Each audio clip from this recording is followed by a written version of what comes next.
attention, attention, attention, attention, attention, attention, attention, attention, attention, attention, attention, attention, attention, attention, attention. Green forever. Attention, attention, attention, attention, attention, attention, attention, attention, attention, attention,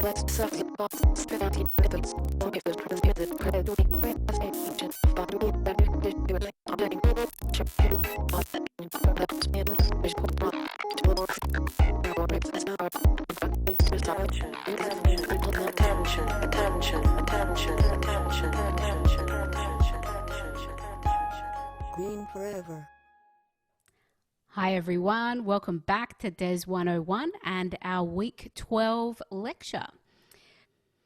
So this week, week 12, is really about reflecting on the course so far, what we've learnt, how we can apply it to our final assessment in task 3, and how your perceptions and your perspective as designers may have shifted throughout this course. So it's a bit of a reflection on what we've learned, but also really building on the possibilities of what it means to be a designer in today's society. So if you remember right back to week 1 of this course, we asked, what is design and why is design important? And I just want you to reflect for a moment on how your perceptions of design might have changed, how you might see the value of design now. It's certainly been an interesting few months into how the world has shifted globally, and it's interesting to see the role that design has played in that process as we've explored throughout many of our lectures. So in this course, we've really covered what it means to design. We've explored things that have unpacked how design is a process involving the generation of creative solutions to solve problems. We've explored how we can generate ideas and develop more knowledge to provide this visual database or our design database with more approaches and strategies. We've explored how we can translate ideas and concepts into creative form, and we've looked at ways that we can use this tool of communication to really demonstrate and translate in many ways why your design is effective. So when we talk about understanding and applying the language of design, we can also describe this as visual literacy. So we've unpacked how the design process involves things like research, experimentation, visualizing ideas, creative solutions, knowledge, time, critical feedback, reworking ideas, and of course problem solving, and not stopping at failure. So you may have been through variations of this creative process throughout your degree so far and throughout maybe even some of your assessments for this particular course. So we can always think of this design process as a mixture between something that's really exciting and inspirational, but it can also be something that holds a lot of kind of tension and agony. You may have found, in your initial stages of developing your ideas for task 2 that it was really challenging. When you're exploring ideas and you've got that infinite possibilities, you might be in this stage for task 3 at the moment, in agony over what possible ideas you may come up with. And that's a really common process as a designer, to kind of bounce between this tension and inspiration with your creative ideas. And every designer goes through that process. So we might think of, our design process as being almost 90% effort. We've got all of these visualizations, many of which we've explored throughout this course, that really breaks down that design process, how we think about the amount of time that we really need to invest to come up with good design ideas. Now, we asked very early in this course, for you to reflect on why design. What is it that inspires you to want to be a designer? And we've asked these questions, what do you want to be doing in 5 years? I just want you to reflect for a moment and think about, when we asked this question in week 1, Are you thinking about answering it in exactly the same way? Or maybe you're thinking about answering it in a very different way. What sort of designer do you want to be? Maybe you've thought about different possibilities for design pathways through this course, and maybe your perception of design and the value of design has changed. So see if throughout this week, as you're working on task 3 and reflecting on some of the things in this course, see if you can think about, how your perception of design has changed. So I just want to break down now some of the key things we've covered in this course, some of these ideas we really want you to take away as emerging designers. So design involves informed choices. We're always making choices and decisions as designers. And these choices are based on your understanding and knowledge of design elements and design principles. That's been the critical foundation of this course, introducing you to those elements and principles and how you can use them effectively to create meaning in your designs. So this strong knowledge base really informs how and why you have made design decisions. And these decisions relate to purpose and the messages that are being communicated in your designs. So design inspiration really comes from a curiosity of the world around us. And as we've explored most weeks in this course, observation is a critical skill that can inform your inspiration and design decisions. So many of our tutorial activities and certainly our assessments have been about really instilling this skill of observation in you, from the way we've approached task 2 to allowing you to observe different environments, whether it was inside your home, your garden, nature, to really instill this skill of observation in recognizing these design principles and elements that we've learnt through this course in our everyday environment. So it's also really important that you can communicate your design decisions. So I'm just going to break down a couple of those key points over the next slide. So like I said, design involves observation. So looking and listening with depth and clarity. So seeing the world with fresh eyes and ears. We've also had sound as a big part of this course. And exploring the ordinary in unexpected ways. So if you think back to task 1, where we were observing different design principles at play around the building at USC, observing some of those ordinary elements, whether it was a door or a window frame, and documenting them in unexpected ways and using that as design inspiration for our immerse images. We're really looking at how we can see things from unexpected or alternative perspectives, and constantly drawing inspiration from your environment. Like I said, that's been a really key element that we wanted to instill through this course, is that process of constantly observing and drawing inspiration.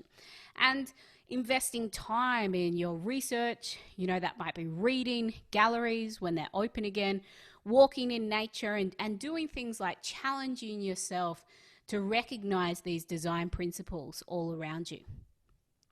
So design involves experimentation and taking risks.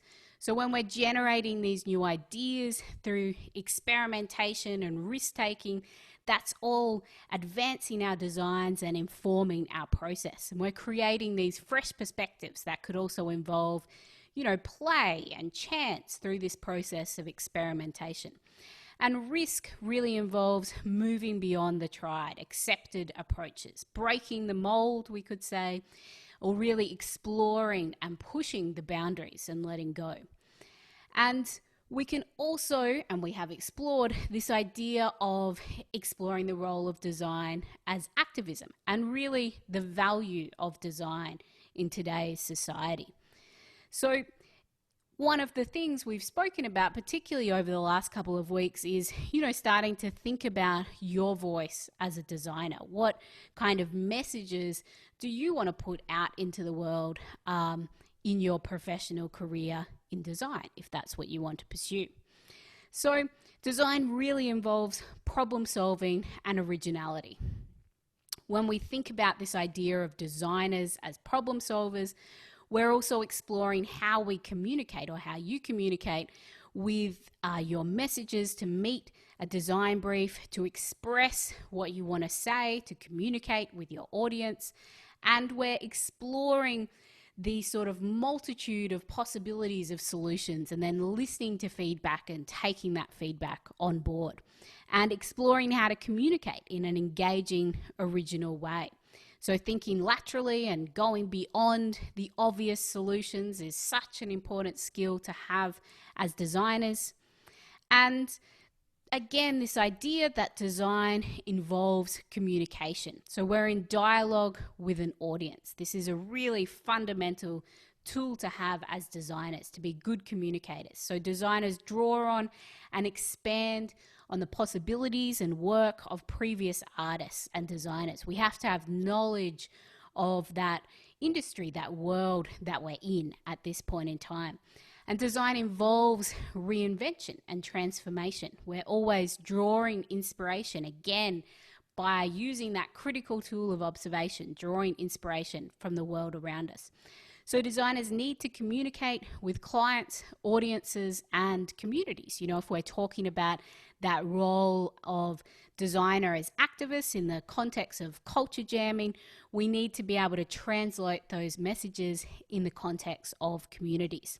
And designers need to communicate ideas clearly and effectively, and translate concepts and ideas into messages for clients. That's why, you know, we've been doing things like breaking down our ideas and talking about them in detail in our tutorials, and also building those presentations into our assessments, where you're encouraged to talk critically and reflectively about your design process and the outcomes that you've come up with. So we do all of these things by really using our knowledge of design principles effectively to communicate meaning. So by developing all of those skills in our design principles early on in this course, that then becomes our foundation that we can use effectively to communicate meaning in our designs. So I guess one of the fundamental things that we're really exploring at this point is the fact that, you know, design matters. When we're talking about design that works, there is no doubt that in today's society, design matters.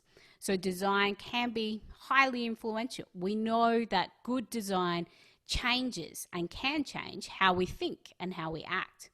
Our culture jamming lecture last week demonstrated both the power of design for consumerism. We saw how global brands can really have such a powerful effect on communities. And we also explored the value of design as a tool for activism and social change, and how effective things like culture jamming and brandualism have been in Australia and also globally. So we know that design can play a major role in reimagining our future, particularly as we transition into new territory in the world that we're currently in today, in quite a lot of flux. So now, probably more than ever, we really need innovative, interdisciplinary problem solvers and designers to help us reimagine the future. So as designers, we can really take the lead in creating and navigating a world that is changing so rapidly and in unprecedented ways. We really need designers to help shape what this world of the future might look like. So we could say, and I certainly would say, that there's never really been a more exciting and important time to be a designer, when we've got the opportunity to reimagine how things could be in the future. So many of the things that we've been working towards in this course have been underpinned by this idea that, you know, design matters, that there is great value to pursuing a career in design in the world today. So I just wanted to reflect very briefly on a few things that we've covered throughout our lectures, and I do want to say that now is probably a great time. I know you're probably all super busy with assessments, but now is a great time to go back over a couple of those lectures and maybe watch the ones that you've missed or watch them again to get inspiration for your final Task 3 assessments.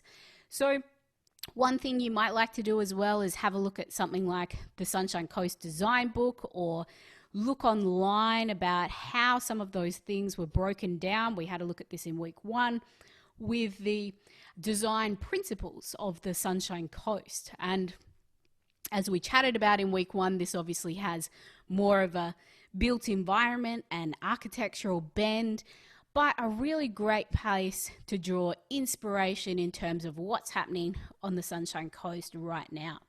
If we think of week 3, when we jumped into exploring visual balance, or 4 and 5, where we really broke down color theory and color meaning, the way we can use color effectively to really convey meaning in our designs, and week 7, where we explored rhythm and used lots of audio-visual examples to look at the relationship between our visual design practice and music and sound, which was building the foundation for our Task 2 assessment. In week 8, where we explored space, depth, figure and ground, really looking at how we can integrate all of these different design principles together to create effective designs. And in week 9, where we started to then look at, now that we had that foundation of design principles, how we translate that into meaningful designs and encode meaning in our designs, to just last week with culture jamming, where we really looked at the possibilities of design as a tool for global activism. So just as some inspiration, I want to feature a few videos in this lecture. And one that I want to focus on now is an artist and designer, Kate DeCiccio.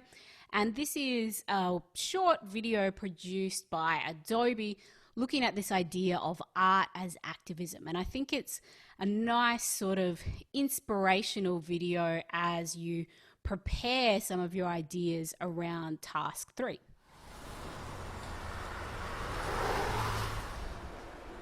People don't understand how valuable art is because we don't teach people the value of art. Art is a tool for self-reflection. Art is a tool for resistance. Art is a tool for building relationships, for building community, for mourning. When people really understand art as a social tool, we see healthier, happier, more engaged people. My name's Kate DeCiccio, and I'm a community artist. I work predominantly with communities, making portraiture as a tool for counter-narrative. I've made murals to promote peace in areas where there's high gun violence. I've made murals that are community stories in areas of gentrification. And I also make portraits of parents who've lost their kids to police brutality. This specifically is a space where different local artists in DC have made 12 parachutes for the upcoming Women's March tomorrow. When I think about the objectives of the Women's March, there's lots of focus on how it is that we can be using our platforms to really raise each other up. And so I made the decision to do a portrait of Corinne Gaines' mother, Rhonda Dormis, and her granddaughter, to really highlight the story of Corinne Gaines and to support people who've been impacted by police brutality. This is about families. This is about women being left to care for their entire families and the trauma that's a result of any kind of violent loss. I would say that my work is probably unique from a lot of artists because it's so integrated with the activism. When you make art, you're trying to think of how can I make something with messaging that affirms the experience that people are having or the goal that we're working towards. For the Women's March, I made 3 posters. One of them was this beautiful image that Cindy Trin had taken of this woman at a protest who, to me, embodied the idea that the Women's March could be a commitment for us to become our fullest by supporting one another. I made the decision to submit an image to Amplifier for distribution because I think of my art as a tool for the community. And if I can make that tool accessible to more people, awesome. I opened up this box and it's just a 500 poster stack of my work that was printed well, and in the corner it says Amplifier Foundation, Kate DeCiccio.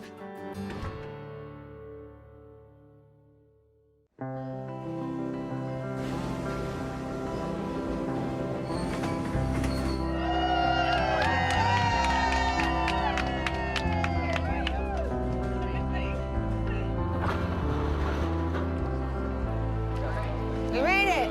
Yes! We're here! The march was the first time where I had digital copies of artwork that I had made.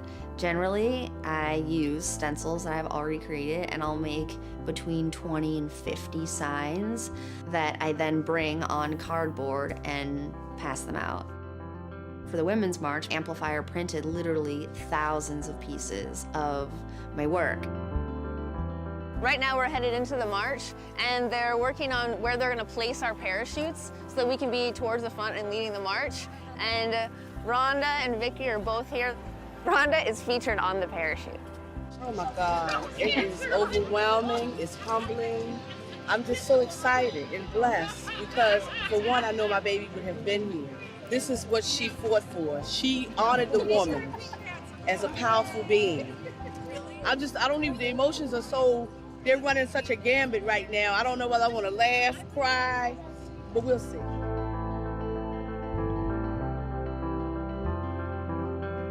Then we got to the march, and there's thousands and thousands and thousands of posters with incredible messaging, really fun, smart, witty, serious, bold, beautiful messaging. And it was really cool that mixed in with that, there was my work. So there'd be all kinds of different posters and then one of mine, and then all kinds of different posters and then one of mine. And to see that women chose to carry my poster of all the things that they could choose, that was the message that resonated with them, that was just incredible and overwhelming, and felt like this is why you do this work. It wasn't what I expected, but it was really, yeah. I'm speechless. When Rhonda came, I was across the parachute from her as she saw it open up and see herself and all these people here to shed light on this story and to support families who've lost loved ones due to police brutality. It was really powerful. This is why you do this work. This is why you build relationships in their community and talk to them about how are we going to represent you so that this stops.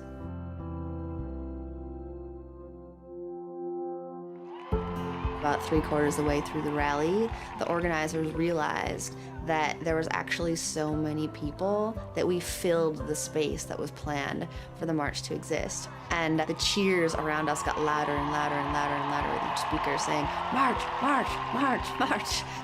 People actually jumped over fences and found little pathways onto the mall, which was amazing because there were so many young people, old people, people coming for all different issues. All aspects of the human experience and the things that matter to women were covered.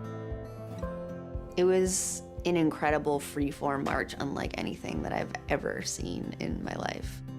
I think that always I believed in the power of art, and so when I see people carrying work that I've made for this fight, I feel like I'm in the absolute right place, using my skill set for exactly what I want to use it for. And that's something that I can do. There's many parts of this that I can't do. I'm not a lawyer. I can't spend all my time community organizing. I can be an artist. And as artists, part of our power is in claiming our own stories and in making artwork to amplify the story of the issue that matters to us. And with that artwork, you have tremendous power.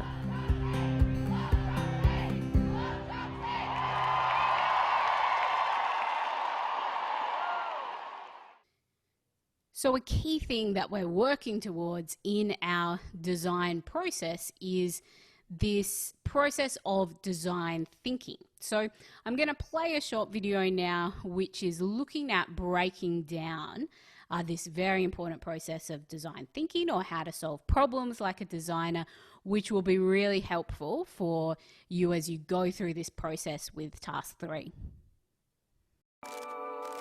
This is the first Apple computer mouse. It came with Apple's $10,000 Lisa computer, and it was designed by a product design consulting firm that would eventually become known as IDEO. The assignment was straightforward. They had to take the computer mouse, a $400 device at the time, and bring it down to under $35, make it mass producible and reliable. And above all, it needed to be simple. We control Lisa by pointing to these images on the screen with this unique item called a mouse. Fast forward about 30 years, and IDEO doesn't really create products anymore. They've transitioned to designing networks and experiences, things like Los Angeles' voting system and the Red Cross's method for finding donors, even entire schools. So what does making a computer mouse have to do with creating a school system from scratch? It turns out, quite a lot.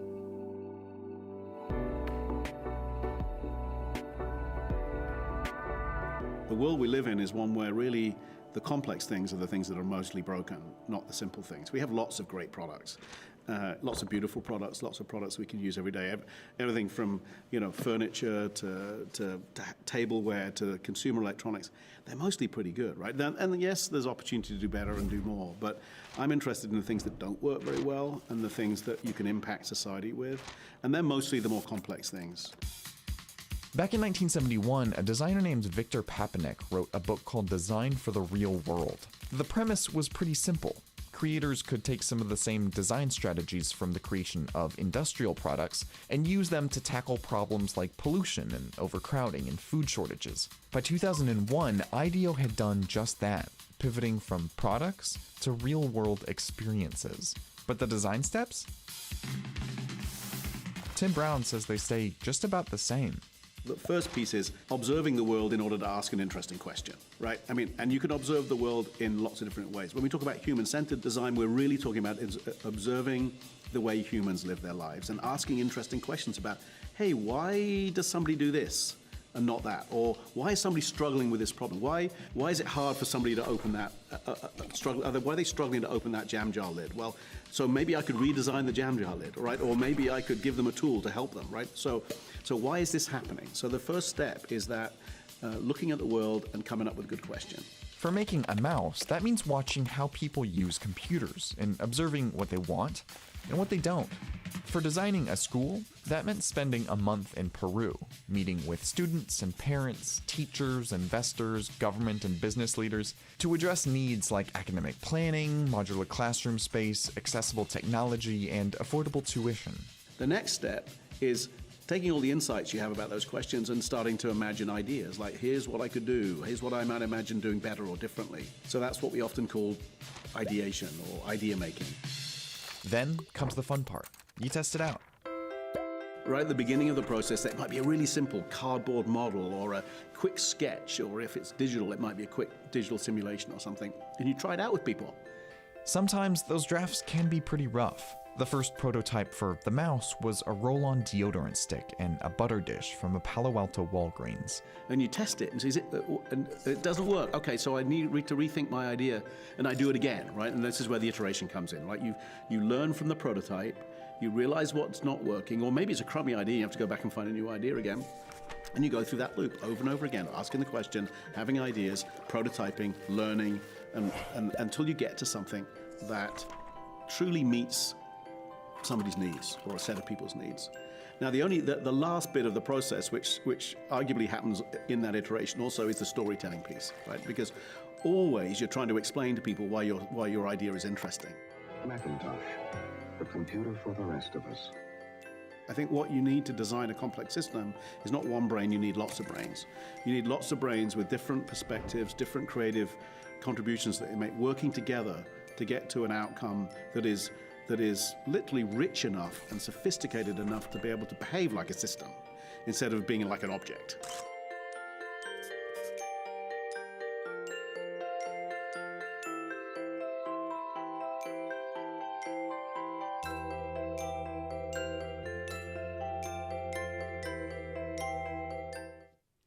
Now, there's another fantastic video on design thinking here from Jonathan Courtney. It's a really great breakdown of design thinking. I'm not going to play it or embed it in the lecture because it goes for about 15 minutes, so I don't want to take up all of that time, but I would thoroughly encourage you to click the link in the lecture slides and have a look at this one, especially if you're interested in this process of design thinking, because it gives you a really good overview and will certainly help you with that process with task 3 if you're struggling with that at all. But I do want to play a couple of videos that are really looking at this disruptive design method. So the way that we can look at this design process and really explore some of those ideas in terms of the value of design in society today. So this is a short video that's looking at the disruptive design method, and I'm also going to play a short section of a talk, which I'll introduce in a moment.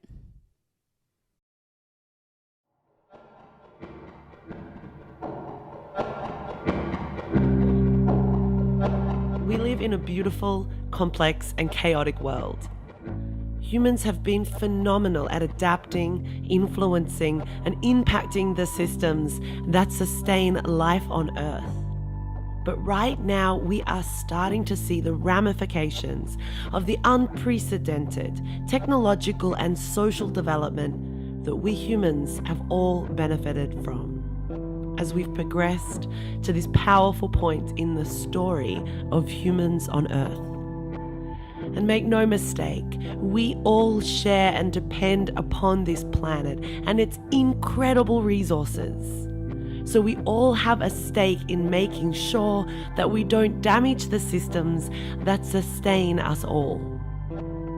In fact, the collective benefit for all humans depends on the choices that each of us make today.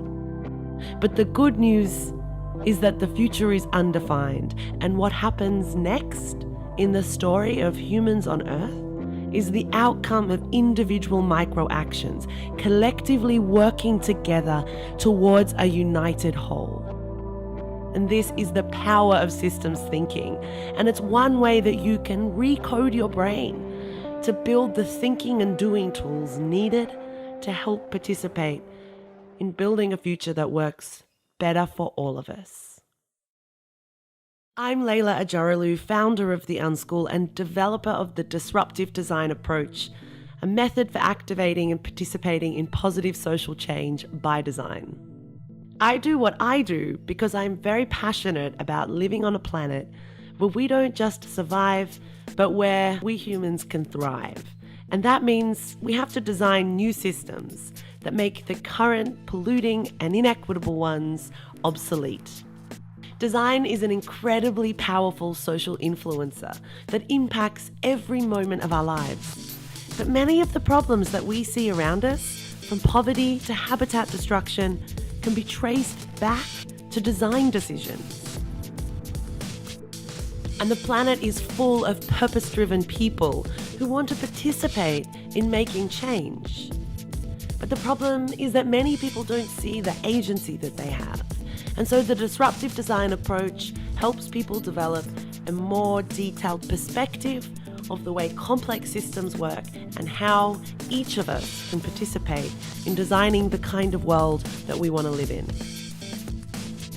Underpinning the disruptive design method is a 12-part theoretical methodology.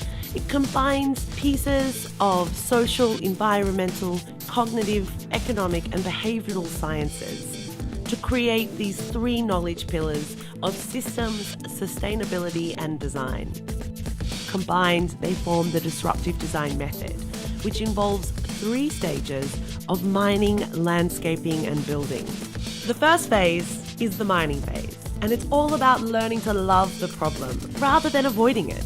So we dive deep into the issues, busting through the myths that exist and bringing to the surface the elements that make up the problem set. We then move into the landscaping phase, where these components we've found fit together to form a complex whole. In this, we understand the connections and we look for areas where we could potentially intervene. In building solutions, we ideate around the potential intervention points, rapidly and iteratively developing and cycling through design solutions that can help shift the status quo of the problem that we're seeking to change. This is the disruptive design method, and it's one way that you can help address complex social and environmental issues that are at play in the world around us. By learning to love the problem, bust through cognitive biases, flip the script on the issues at hand, you too can help design the kind of future that works better for all of us. Discover your own potential, explore complexity, and help create change. By learning the disruptive design method and exploring the methodology, you will gain a mental toolset that will help equip you in activating your agency, supporting your local community, and participating in the world with more purpose. So let's get started. Now, the link on this slide is to an extended presentation from Leela at Google talking about that disruptive design method and this idea of disrupting the status quo by design. I'm just going to play a tiny fragment with it, but it's about a 1 hour talk. If you're interested in this kind of work, I would highly encourage you to watch that at another time as well. So as I said, I'm just going to play a small sample of this, which I think is really relevant to what we're exploring today. And so my work over the last few years has been around designing experiences that challenge the cognitive conditions that we have as humans. So I run a couple design agencies and a school, and I'd like to develop toolkits that are analog based, and they're based on overcoming some of the cognitive biases that humans have. I have a toolkit coming out next month actually that's all about overcoming the gender biases that impede women's ability to progress to positions of leadership, and Google's a great example of where that is still quite a problem, although I love the diversity in this room. So ultimately, I really love to think about the way in which we can create experiences that activate our cerebral conditions so that we can move towards a more sustainable future as a collective species. Sounds way more complicated than it actually is. I make games, I get to play them with people, it's really fun. So ultimately, I love to try and figure out how you can create an experience that's conducive to going from one state, such as the status quo, to another state. And that could be like a really micro shift or a really massive transformative shift. And I'm super interested in the way in which we can create intrinsic change. So a motivator that gets you to fill your own knowledge gap or experience gap so that you ultimately have this kind of like mass transition from one state to another without it being incredibly uncomfortable. It sounds almost like I kind of mess with people's minds. I think that would probably be about right. But for good and not evil, I promise. So far, that's how it's been. So my work ended up, I did a PhD because that was fun, and I figured out that one of the big problems that we have in the world when it comes to social change is that we lack a little bit of agency and the mental tools that we need in order to figure out how we can participate with more significance. And so I developed this methodology called the disruptive design method, and I'm going to run through a bunch of stuff today, but I'm not going to go into too much detail about this. But I just wanted to clarify that I think that those of us who are in the creative space, who are interested in figuring out how we can design solutions or shift the status quo, forever kind of engaging with how the world around us is full of problems. So do we have designers in the room? Any form of design? Yay. Do you have a problem obsession? Like, yeah? Yeah, it's like, oh, I have to fix that. It's like a compulsion. Yeah, I have the same thing, like airport security lines. I've redesigned it like 20 times. I mean, there's enough time to think about it as well. And remote controls, like, holy shit, guys, like, can we not fix this? None of the buttons make any sense. So I'm super interested in this design. I started a school for adults called the Unschool. We pop up around the world. We are like basically a roaming, emerging group of people who are interested in challenging the status quo. The Unschool's for creative rebels and change agents, and like we get to do some really fun stuff. But what I'm really interested in talking about today is the way in which the things that we design us, and the cognitive conditions that create or disable change. So the thing is that the human brain is basically a mess. A beautiful hot mess, I would say. It uses 20% of our body's energy, and it controls everything we do, most of the things completely subconsciously. And this is one of the sad but beautiful things about being a human, is we think we have autonomous control, but it turns out we actually don't. Because a bunch of neurochemicals are basically influencing the majority of our decisions well before we have any conscious awareness of it. So this idea of us all being this kind of, like autonomous beings that make rational decisions that will maximize their efficiency and efficacy in the world, that's kind of how our modern society is based, means that we have these predispositions to maintaining a status quo, to avoiding things that are uncomfortable or awkward. And so this status quo means that we often perpetuate or assume that the things that are already around us just should be there, right? So we just kind of all unfortunately end up going in the same trajectory or direction until there's some dramatic reason to shift the status quo. But I'm really interested in how we can design experiences, products, processes, and systems that ultimately challenge the status quo so that we get to a point collectively as a species that's way more sustainable than we have today. Because I'm not going to lecture you all on like all the shit that's going on in the world and some of the problems. I'm sure you all read the news. You are Google. You probably know things before anyone else. But ultimately, it's super important that we think about as a species like where we're going and what we want to do and what kind of future we want. Because personally, I don't really want to move to Mars. Like, I'm totally cool with planet Earth. Other people can move there, but my recollection of like, is it Terminator with the three-breasted woman? I just prefer here. And there's butterflies here, which I think is really nice. So for me, I'm sticking with planet Earth. Anyone want to move to Mars? Any like Mars voyage obsessioners here? Oh, that's good. So we all want to stick on planet Earth. Great.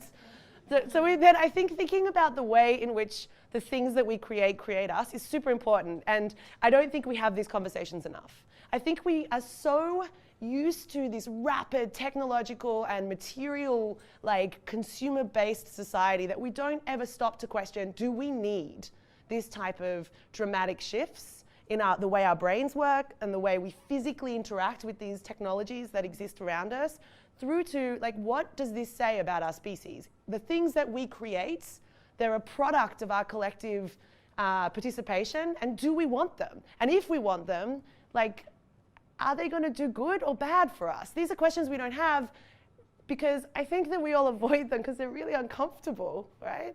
Does anyone like have, just casual ethics conversations over dinner with their friends? No? Morality? Anyone study philosophy? Oh, bless your cotton socks. What do you do here?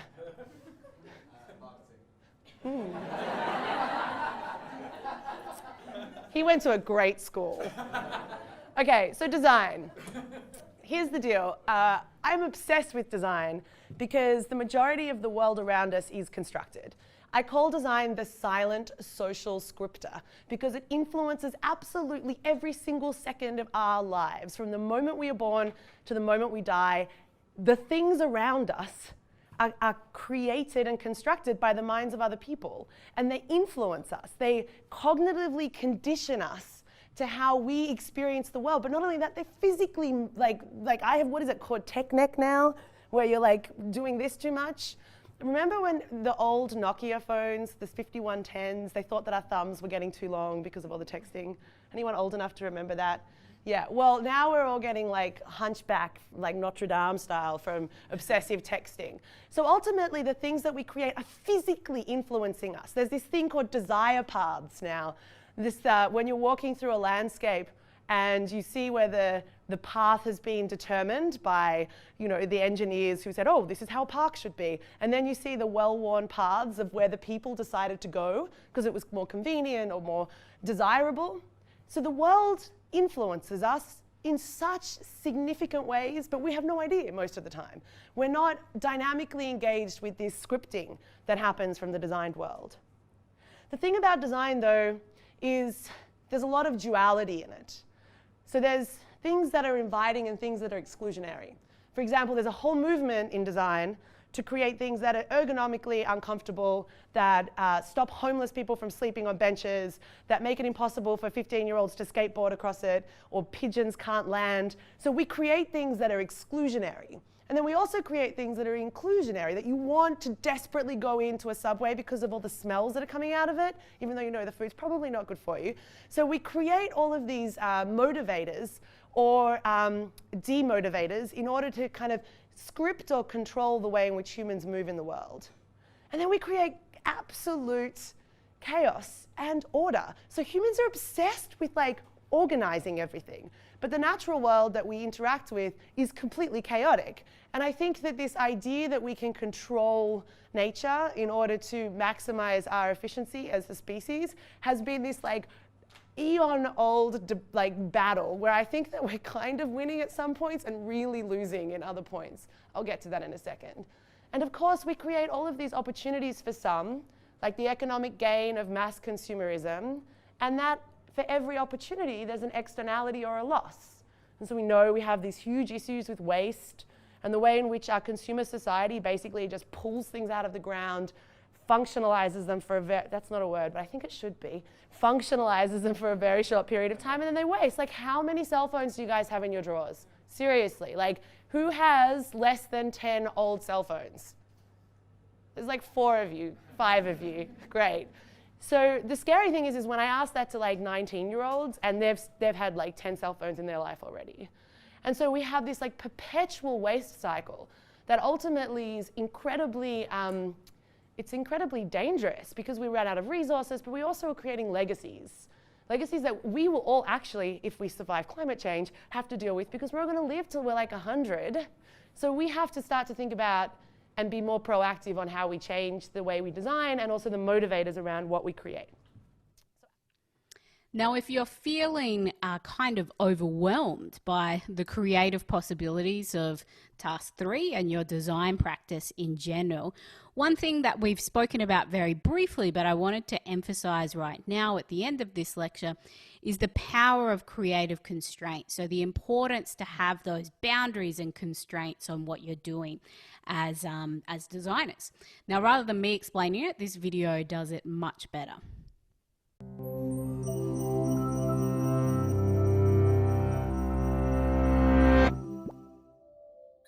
Imagine you're asked to invent something new. It could be whatever you want, made from anything you choose, in any shape or size. That kind of creative freedom sounds so liberating, doesn't it? Or does it? If you're like most people, you'd probably be paralyzed by this task. Without more guidance, where would you even begin? As it turns out, boundless freedom isn't always helpful. In reality, any project is restricted by many factors, such as the cost, what materials you have at your disposal, and unbreakable laws of physics. These factors are called creative constraints, and they're the requirements and limitations we have to address in order to accomplish a goal. Creative constraints apply across professions to architects and artists, writers, engineers, and scientists. In many fields, constraints play a special role as drivers of discovery and invention. During the scientific process in particular, constraints are an essential part of experimental design. For instance, a scientist studying a new virus would consider, how can I use the tools and techniques at hand to create an experiment that tells me how this virus infects the body's cells? And what are the limits of my knowledge that prevent me from understanding this new viral pathway? In engineering, constraints have us apply our scientific discoveries to invent something new and useful. Take, for example, the landers Viking 1 and 2, which relied on thrusters to arrive safely on the surface of Mars. The problem? Those thrusters left foreign chemicals on the ground, contaminating soil samples. So a new constraint was introduced. How can we land a probe on Mars without introducing chemicals from Earth?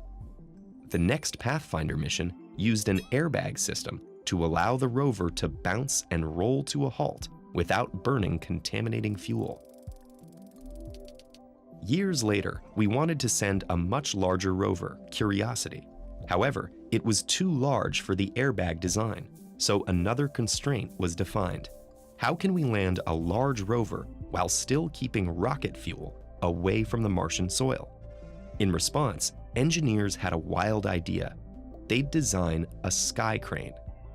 Similar to the claw machine at toy stores, it would lower the rover from high above the surface. With each invention, the engineers demonstrated an essential habit of scientific thinking, that solutions must recognize the limitations of current technology in order to advance it. Sometimes this progress is iterative, as in, how can I make a better parachute to land my rover? And sometimes it's innovative, like how to reach our goal when the best possible parachute isn't going to work. In both cases, the constraints guide decision-making to ensure we reach each objective. Here's another Mars problem yet to be solved. Say we want to send astronauts who will need water. They'd rely on a filtration system that keeps the water very clean and enables 100% recovery. Those are some pretty tough constraints, and we may not have the technology for it now. But in the process of trying to meet these objectives, we might discover other applications of any inventions that result. Building an innovative water filtration system could provide a solution for farmers working in drought-stricken regions, or a way to clean municipal water in polluted cities. In fact, many scientific advances have occurred when serendipitous failures in one field address the constraints of another. When scientist Alexander Fleming mistakenly contaminated a petri dish in the lab, it led to the discovery of the first antibiotic, penicillin. The same is true of synthetic dye, plastic, and gunpowder. All were created mistakenly, but went on to address the constraints of other problems. Understanding constraints guides scientific progress, and what's true in science is also true in many other fields. Constraints aren't the boundaries of creativity, but the foundation of it. All right, so finally, that brings us to the end of the lecture today. We have our final lecture next week, and I do want to emphasize that usually we wouldn't have a lecture in week 13, but we wanted to add a lecture for this one, which won't have any new content, but it will focus on some of the possible design pathways at USC. We're introducing some new possible design pathways next year, so we're going to give you a taste of those and how you might draw inspiration from some of the things that you've started to explore in this course that you could take on with electives or additional minors in the future. And we also have a couple of exciting guests and one opportunity in particular for you in the lecture next week. So I would definitely encourage you to watch that one as well. Obviously, our tutorials all this week will be focused on the content that we've covered today, and naturally a lot more work towards getting you ready for task 3. And I'm just going to close with this very short video, which I think is a nice recap of some of the design principles, well, many of the design principles that we've covered, and also a really nice example of the relationship between visual design and sound design. I'll see you in the tutorials this week. Thank you very much. But I can't seem to